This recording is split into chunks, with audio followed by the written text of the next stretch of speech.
Take it away, Shae. Property-based testing. Hello, I am Your screen. Shae. Yeah, I'm gonna steal the screen share. Yeah, absolutely.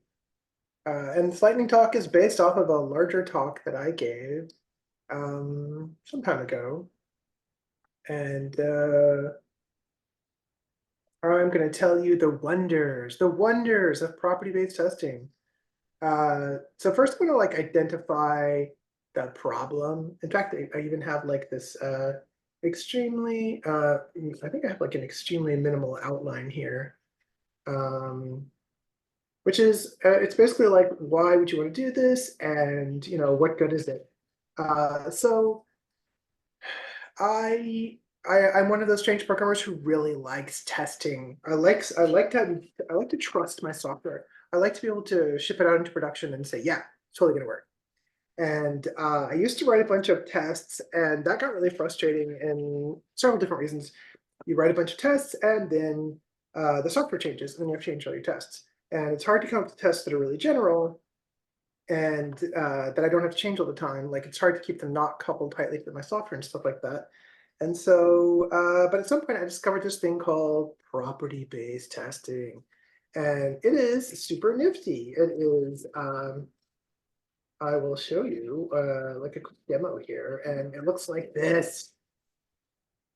And so there's a couple of neat things about property-based testing as compared to standard software testing.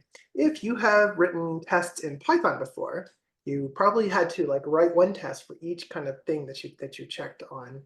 And then maybe if you dug far enough into it, you would discover that PyTest has this great thing called parameterize. And parameterize lets you take a list of inputs and a list of outputs, and then it will say, like, for this test, you pick up like the first input, you stick it into the test, and then you check to see if it's the first output, and that's fine. Uh, but it turns out that there's something even more general than that, and that is that a lot of times you can establish like a real actual mathematical property for your software, and then things actually work out a lot better and a lot easier. And there are a couple of properties that we're going to talk about in property-based testing. Sometimes I actually give this talk in Python, and I talk about like saving stuff out to JSON, like some data out from Python and loading it back in, which is kind of like a round trip test. But we're going to talk about something simpler. There's this idea of what's something called associativity. And associativity is where you can say, whatever this operation is, if I do like the first two operations first, and then the last one, or I do the last two operations first and then the first one, as long as the order is not switched, not everything is commutative. That is, you can't always do, like you can with addition, do like x plus y and y plus x, but for a lot of operations you can't. Take string concatenation.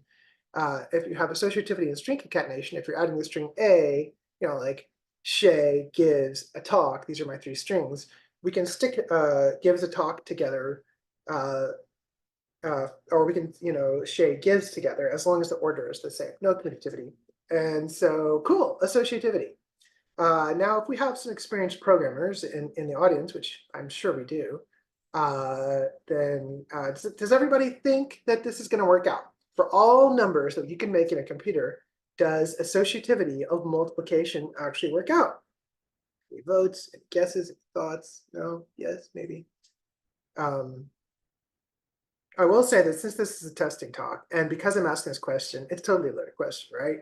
Because the reality is that for integers, like we can see here, we have like an integer type. Yeah, it's totally going to work. As soon as we look at floating point numbers, no, this does not work. And that's because floating point numbers can't actually represent the entire range of values. They can only represent a subset of it. So as you start to multiply them in different orders, you get out of the subsets that they've already got.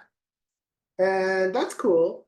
But this actually, I think, looks a lot shorter than most software tests. And the reason for this is because when I feed this into this thing called quick check, it goes and makes up some floating point numbers. It makes up three floating point numbers, x and y and z, and then it stuffs them in there into these two computations, and then it checks to see what the output is.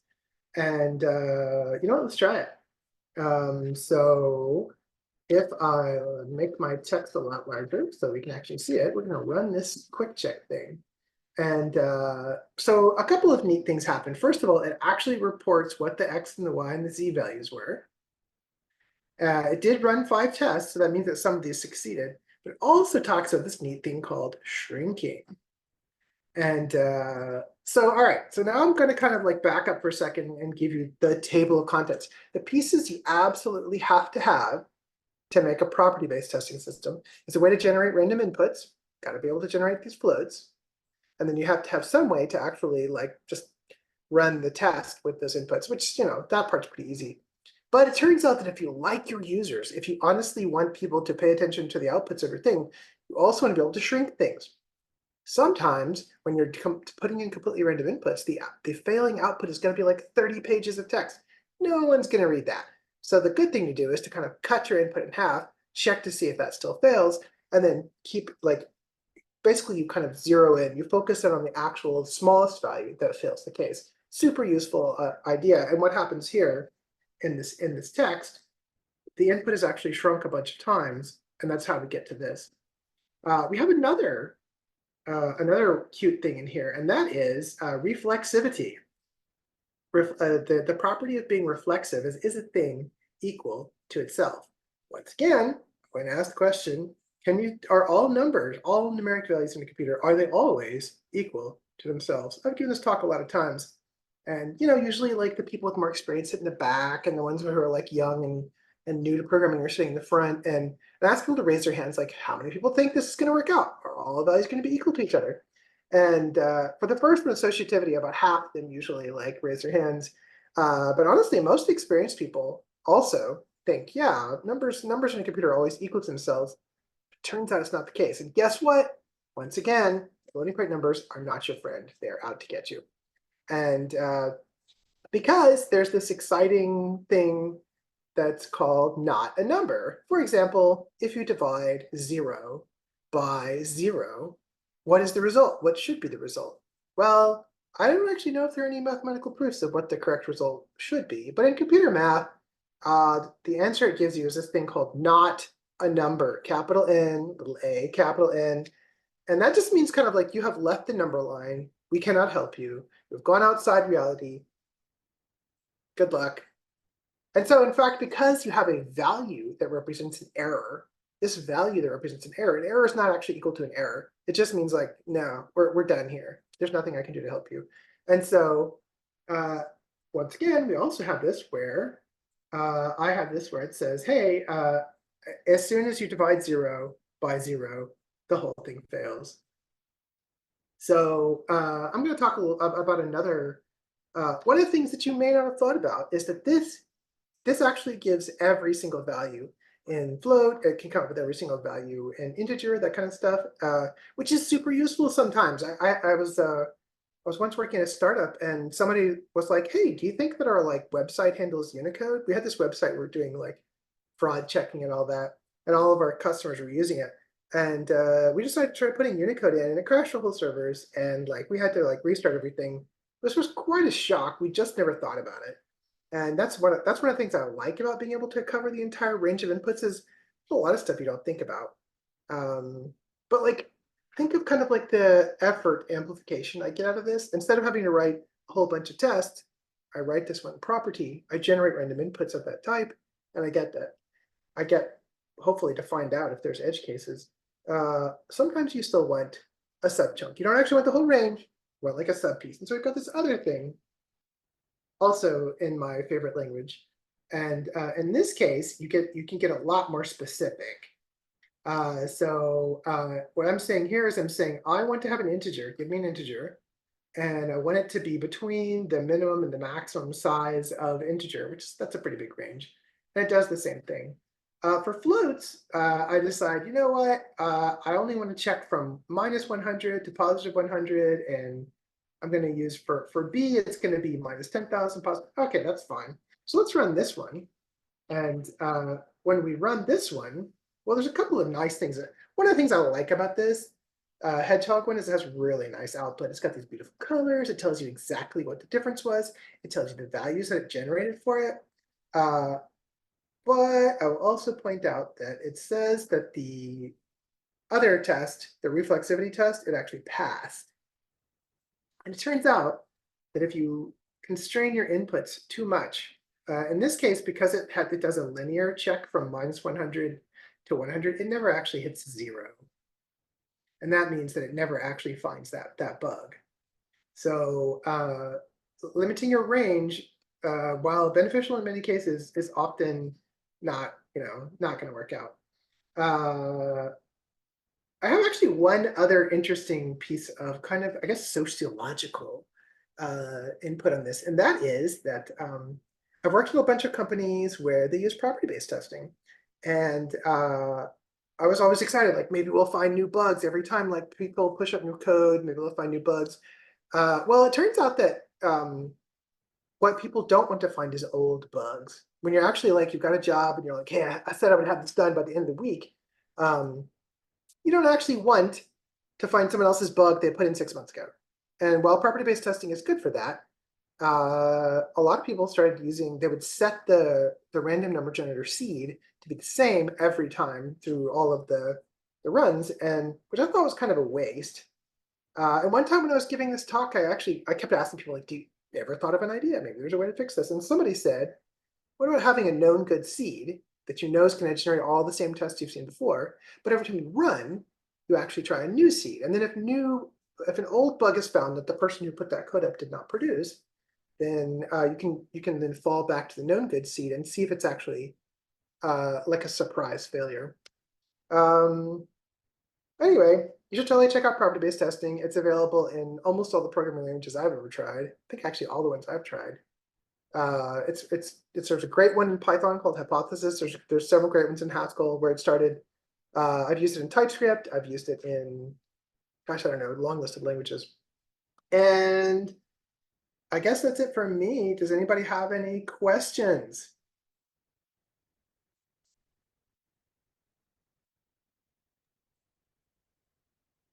I have a question. Yes.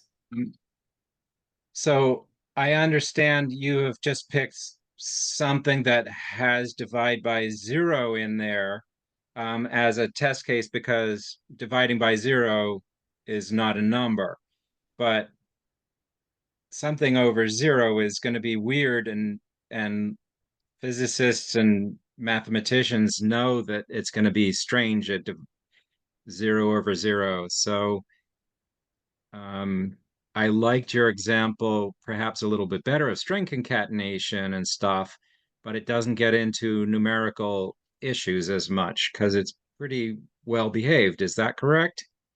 Strings? Yeah. Yeah, I would say that strings are pretty well behaved, and floating point numbers are just poorly behaved. And I guess I feel like as a programmer who is going to actually have a career writing software should learn early on that floating point numbers are poorly behaved and honestly out to get you. So you're using this as an example, not dividing by zero is a strange uh, thing, but you were just using it as an example of when you get there, you get not a number. So I get it as your example, but not as what you would write as code Well, to get. I could actually try this. Honestly, I could just say like A divided by B and see how long it takes it to find a failure, but it might be like 10,000 tests, which might not take that long. We could try it. Um, we could just try it. Let's see. All right, so yeah, I don't know, maybe this will work out. So I'm going to take two floats here, and it's going to be, I don't know, F2 and F2 and F2. And then I'm going to add that to, oh, I need to give it some other name here, F2. And let's just change that to F2. Let's take this one off for a moment and let's just run it. Is it going to find a failure? I don't actually know. Wow, it totally did. It said that after the first test, that's honestly very surprising. I guess it decided to start at zero. Wow, I totally didn't expect this. I learned a thing. Cool. Yay, cool. Are there any other questions? I'd like to thank you very much, Shay. Um, our intention here, Shae is going to be doing lightning talks, and he loves lightning talks, and he would like the community to get involved. So it'll be super nice if the community starts saying, "Hey, I'm interested in this topic related to computers in some way. Um, let's let's have community members come up with lightning talks, 10 to 15 minutes, plus questions and answers, and people get involved in this, and we can do more of these. Um, let's have many people get involved, and even if you've never done it before, I've never done one of these before. I just did one. Yay! You can too. So let's get the community involved. So thank you, Shae. It was your Thank idea you. that inspired this. So thank you. Thank you for giving the first talk. That was brave. And what is your name? Huh? Oh, his name is Shae Arison. He's Oh, on I'm the. you. I'm yeah, your name shows up as GBC ACM, Oh, but my you're name is Peter Carmichael. Peter Um, Carmichael. Yeah. ah, I am the new president of the Greater Boston chapter of the ACM. I have an initiative where I want more community involvement. So I'm trying to get that by people joining in. So we're going to try and do it once a month. Cool. Um, and that will be a really nice thing. And then next month, we can also ask what topics did you see tonight that think need more explanation? And we can get around and come sort of round robin back to it after other people have given talks. I have plenty to do with my talk. I did basically um, Python. I learned Python, but I didn't get taught Python. I sort of had to pick it up on my own. Um, and I came up with all sorts of ideas, baby steps along the way. And I came up with what can I do if I have a bot that does things daily and can send out emails? And I wish people happy birthday with an audio little thing. So I think that's delightful. And I could talk about automating things like that. I can talk about automating websites, scraping websites, filling data in. I've got all sorts that I could pursue. I'm sure other people have topics that they would like to do. So thank you, everybody. Thank you. Thank you, Shae. Should I give a teaser for what I want to talk about next? Oh, that'll be delightful. What are you going to talk about next?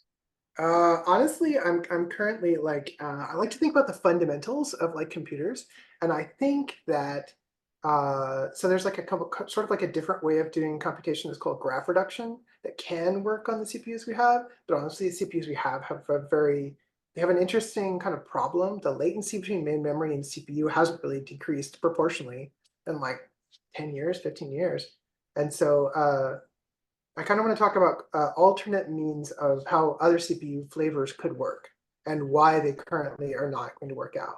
Like because we need more memory bandwidth, lower latency, stuff like that. Basically, I want to talk about fundamental limitations of the computers we have right now. That's nice. So I did something that I would like to do also. I'll get back to it eventually. I did something on programming a drone to fly autonomously, and I tried to make it do flying in a circle facing the center.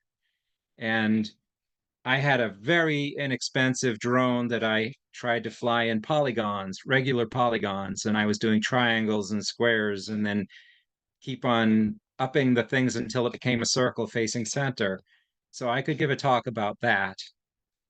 That's another thing that would be fun. But anything computer, remotely computer thing, Arduino, Raspberry Pi, if anyone is interested in any of that, there's a lot of interest in the Greater Boston chapter of the ACM. Lots of people, including me, who would be love to learn more about that. Different languages. You mentioned Haskell. I've never used Haskell. That's cool. Yes, I would love to give a lightning talk in Haskell. It would just be really hard for me to keep it down to a lightning talk. Well, I'd like to thank you. See you next month. and we will hopefully have new volunteers. We got to do more publicity. And if you want to volunteer, please contact us. Thank you, everyone. Thank you.